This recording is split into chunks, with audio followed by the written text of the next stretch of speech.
Ahora veamos las ecuaciones diferenciales homogéneas, pero de coeficientes constantes. Eso quiere decir que la forma general de estas ecuaciones va a ser a sub n, y derivado n veces, a sub n menos 1, y derivado n menos 1 veces, hasta llegar a sub 1, y' más a sub 0 por y igual a 0. Los coeficientes todos son constantes y está igualada a 0, es una ecuación homogénea. En términos de operadores, esto es a sub n, d a la n, a sub n menos 1, d a la n menos 1, más sucesivamente a sub 1 por d, más a sub 0, todo que se aplica y igual a 0. Ahora bien, vamos a ir tomando casos. Tomemos qué sucede si n vale 1. Si n vale 1, es una ecuación de primer orden y eso implica que tenemos a por la primera derivada de y igual más a sub 0 por y igual a 0.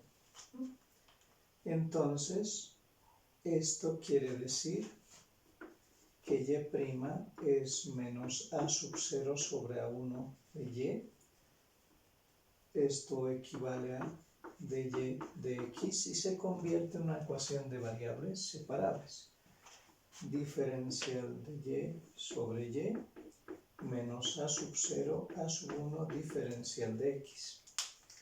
E integremos y vamos a tener que y es e a la menos a sub 0 sobre a sub 1 de x. Pero, ¿qué es a0 sobre a1? Si tomamos el polinomio o el operador a sub 1d más a sub 0, ¿sí?, que es el L de d, tomemos la ecuación auxiliar. En lugar de que sea primera derivada, tomemos que es R. Entonces la solución es menos a0 sobre a1 cuando igualamos a 0. En consecuencia, quiere decir que vamos a tener el primer caso. El primer caso corresponde a raíces reales y distintas. Para una ecuación de orden n, hallamos su ecuación auxiliar, que es la ecuación del operador, pero en variable r.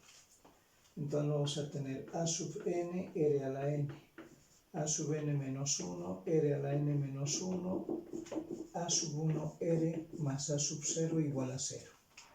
Esta es una ecuación polinómica que podemos resolverla por Ruffini o por cualquier método, pero que va a tener raíces R1, R2, R3 hasta R sub n. Sabemos que por el teorema fundamental del álgebra, una ecuación de grado n tiene al menos una solución y como máximo n soluciones. Y estamos colocando la condición de que sean reales y todas sean distintas. Por lo tanto, todas las soluciones van a ser e a la R1x, e a la R2x y así e a la R sub n x, ¿no?, que son las raíces. Por lo tanto, la solución general de la ecuación va a ser C1 e a la R1x más C2 e a la R2x, C3 e a la R3x hasta C sub n e a la R sub n x. Entonces, para una ecuación de coeficientes constantes homogénea, Debemos resolver la ecuación auxiliar, hallar sus raíces. Y si son todas distintas y reales, cada una de ellas es e a la raíz por x, e a la raíz por x y la combinación lineal de las mismas. El segundo caso corresponde si las raíces son reales e iguales. Es decir, tengo multiplicidad de raíces. Vamos a tomar un ejemplo. Una ecuación de segundo grado, que es d cuadrado menos 2 veces a por d más a cuadrado, todo que se aplica y igual a 0. Obviamente, el operador L de d es d cuadrado menos 2a por d más a cuadrado.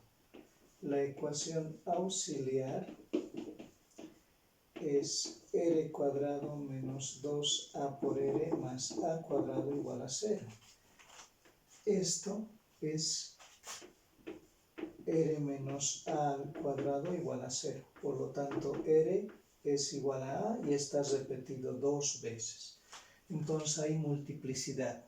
De hecho, una de las primeras soluciones va a ser e elevado a la ax.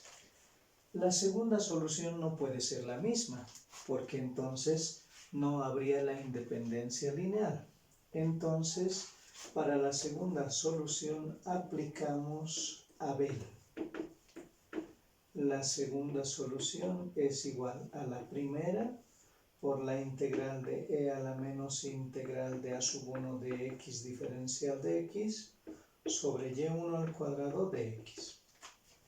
Entonces vamos a tener e a la ax integral de e a la menos integral, el coeficiente de la derivada de primer orden, menos 2a diferencial de x sobre e a la ax al cuadrado diferencial de x. Esto va a implicar lo siguiente. Cuando evaluemos nuestra integral, obviamente 2a es constante. Entonces, y2 va a ser e a la x y esto es e a la 2ax.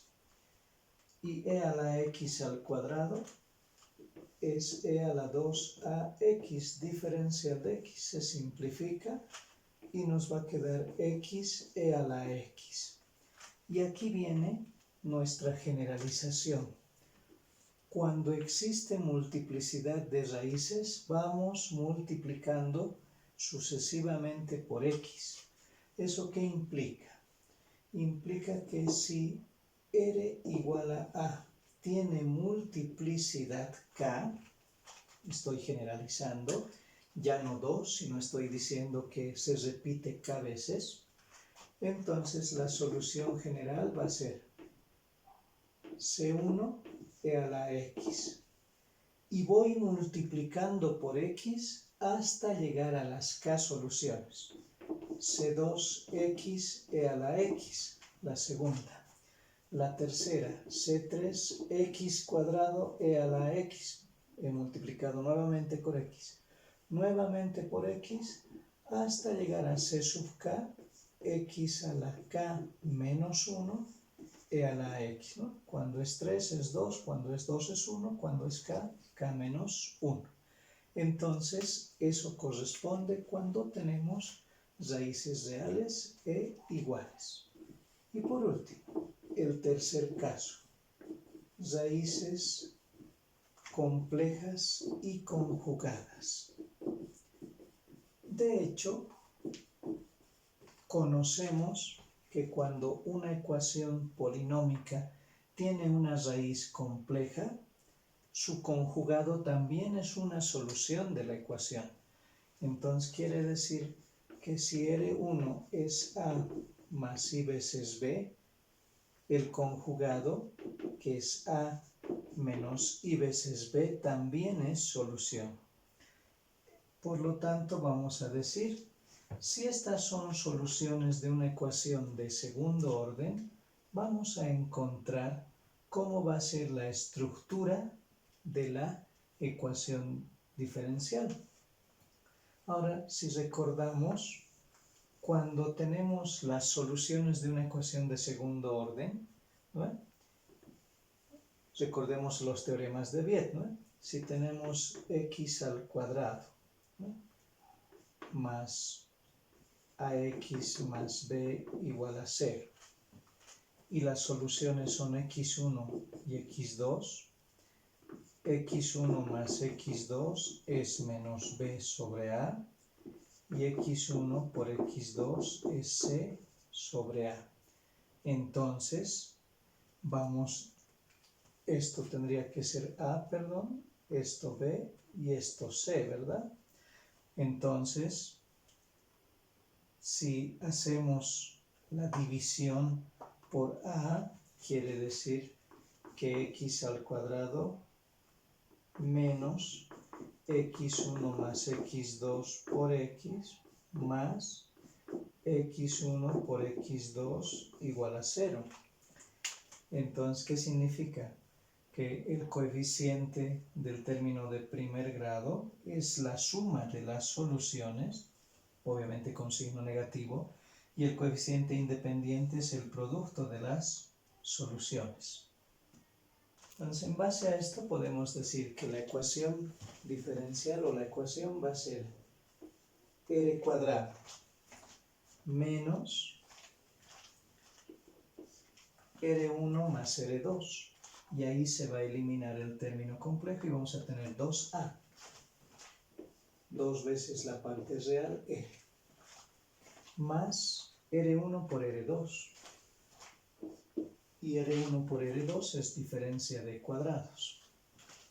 A cuadrado menos i cuadrado b cuadrado, que sería b cuadrado igual a 0. Si esta es la ecuación auxiliar, quiere decir que L de D es D cuadrado menos 2A por D más A cuadrado más B cuadrado. Este es nuestro operador. Ahora la solución. Y1 es E a la A más I veces BX, ¿no? Esto es lo mismo que decir E a la AX, E a la IBX. E elevado a la parte real, E elevado a la parte imaginaria. Ahora, por el teorema de De Moivre y por el teorema de Euler, sabemos que E a la I tita es coseno de tita más I veces seno de tita. En consecuencia, esto es E a la AX coseno de BX más I veces el seno de BX. Pero la solución general es C1 Y1 más C2 Y2. ¿Qué va a cumplir la segunda solución? Que es el conjugado, es con el signo menos. Entonces, y general va a ser C1 E a la AX coseno de BX más I veces seno de BX más C2, y la segunda solución, esto es con menos. Entonces va a ser menos IBX. Lo que va a equivaler que esto va a ser menos. Entonces vamos a tener E a la AX coseno de BX menos I veces seno de BX. Y general va a ser igual. C1 E a la AX, o podemos factorizar E elevado a la AX, C1 coseno más C2 coseno, C1 más C2 es una constante K sub 1, coseno de B por X. Y C1 menos IC2 es otra constante K sub 2, seno de B por X. Entonces quiere decir que en forma general, cuando se tienen raíces imaginarias, la solución es e elevado a la parte real de x, constante, coseno de la parte imaginaria por x, más constante seno de la parte imaginaria por x. Entonces, para resolver una ecuación diferencial de coeficientes constantes homogénea, simplemente debemos recordar los siguientes pasos. Primero, hallar la ecuación auxiliar. La ecuación auxiliar es la misma ecuación del operador diferencial, pero con variable e. Segundo, resolvemos esa ecuación auxiliar. Es una ecuación de orden n. Como es una ecuación de orden n, tenemos que aplicar Ruffini, si podemos, o tenemos que aplicar la solución de Tartaglia-Cardano para una ecuación de tercer grado, si es una de cuarto grado, Ferrari, o en su defecto algún método numérico. Una vez que hemos hallado las soluciones de esa ecuación auxiliar, las raíces son, si son reales, e elevado al valor de la raíz por x. Si tiene multiplicidad, multiplicamos por x. Y si son imaginarias, e elevado a la parte real por k1 coseno de la parte imaginaria más k2 seno de la parte imaginaria. Obviamente en las aplicaciones reales, los valores de R no siempre van a ser enteros, es decir, no siempre vamos a poder aplicar Ruffini. Por eso se aplican métodos numéricos. En consecuencia, para efectos académicos, siempre vamos a hacer que nuestras raíces sean enteras o fraccionarias o que respondan a encontrarse por Ruffini.